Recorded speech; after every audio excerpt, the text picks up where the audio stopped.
Now at noon, Little Rock police investigating another homicide. The details we know this afternoon. Plus, the leaked Supreme Court draft opinion on Roe v. Wade continues to dominate headlines this week. Now people are wondering if the development could affect midterm elections. And if you're still dealing with a runny nose, you're not alone. We're verifying if allergy season is getting even longer coming up. And some big news to tee off your Wednesday afternoon. Another Topgolf is coming to Arkansas. We'll tell you where at 12:11. But first, we want to focus on another round of possible severe weather that could make its way across Arkansas tomorrow. Meteorologist Nathan Scott joins us this afternoon. Nathan, what do we know right now? Good afternoon, McKaylin. Out there today, no weather concerns here in central Arkansas. In fact, look at the visible satellite and the temperatures. Where the clouds have been situated, temperatures are still in the 50s in North Arkansas, 66 here in Little Rock, but it's warmed up to 80 degrees in Monticello, and that's because the front is just down to our south.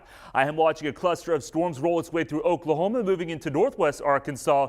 That will continue to cruise its way into Newton County, Searcy County, maybe even to Stone County, Izard County later this afternoon. That's where the chance of rain will be located today. Let's take through time here on future clouds and radar. Not too much happening out there other than in North Arkansas. Tonight, though, there's going to be a batch of storms move into primarily locations to the north of Little Rock. That's going to play a factor in what we see tomorrow. But out there late this evening into tonight, we do have a low risk of severe weather from Mena to Fort Smith. A slim risk we could see some strong, possibly severe thunderstorms as close as Hot Springs and Russellville. Tomorrow, though, that chance does ramp up. It's a medium risk in the orange area, and that includes a large part of central Arkansas. I'm expecting a line of storms to make its way through. It's going to be a stormy Thursday around the region. It's not going to storm all day long. I think the main threats right now are damaging wind gusts. I'll let you know what the tornado threat is coming up later. All right, thank you, Nathan. And now is a good time to make sure you have the THV11 app downloaded. The app will alert you of any severe weather warnings in your area. Plus, you can see up-to-date radars and watch live newscasts from your phone. It's free to download in the Apple App Store and Google Play. The leaked Supreme Court draft showing the justices could be on the verge of overturning Roe v. Wade has motivated activists on both sides of the issue and looks to be one of the most defining issues in this year's elections. Natalie Brand has more details from the Supreme Court. Demonstrators on both sides of the issue took to the streets in cities across the country. It's very serious and important to all of us that we come out and show support in favor of Roe v. Wade. There's a voice out here in Florida that is actually supporting overturning what they're doing.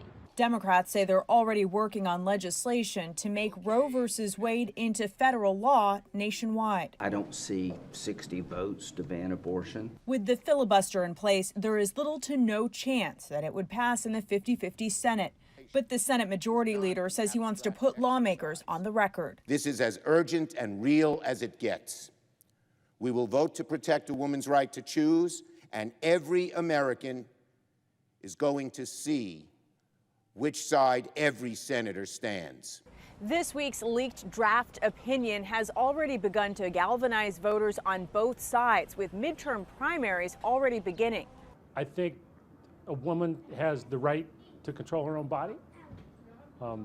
I think that precedent matters. It's a complicated issue, and when you turn things to the states' rights, I'm a strong believer in states' rights, so let them decide as they choose. An advisor to President Biden says the issue could engage harder to reach or younger voters. Vice President Harris made abortion rights the centerpiece of her speech to Emily's List, a pro-democratic organization dedicated to electing women. How dare they?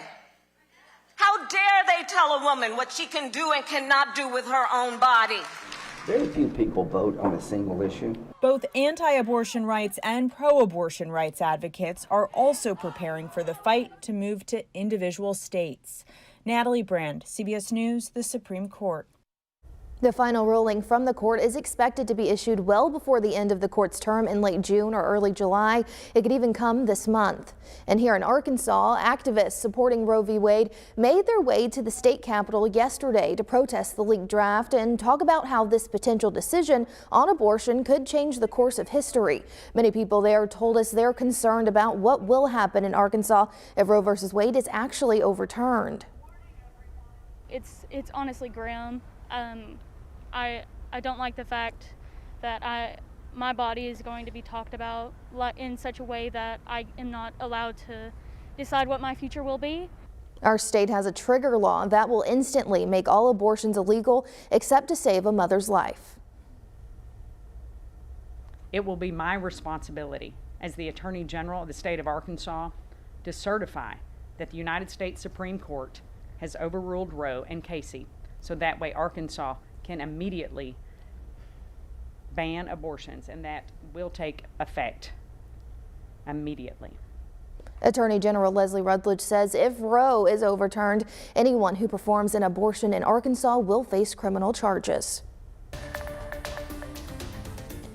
And this afternoon, we're waiting for police to release new information about an early morning homicide here in Little Rock. Here's what we know right now. A person was found dead just after 3 a.m. on Greenway Drive. No word on their identity or cause of death. Investigators have also not released any suspect information, but they are asking anyone who may have information about the victim or their death to call their anonymous tip line, which you can find in the story on thv-at-noon.com.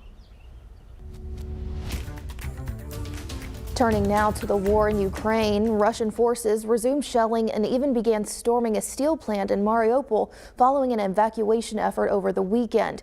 Ukrainian President Volodymyr Zelensky reported more than 100 people, mostly women and children, arrived safely to Ukrainian-held territory after spending more than 2 months in a bunker under the plant. While that's good news, there are still fears that not all were able to get out, but Ukrainian officials in the region say that a new round of evacuations is now underway.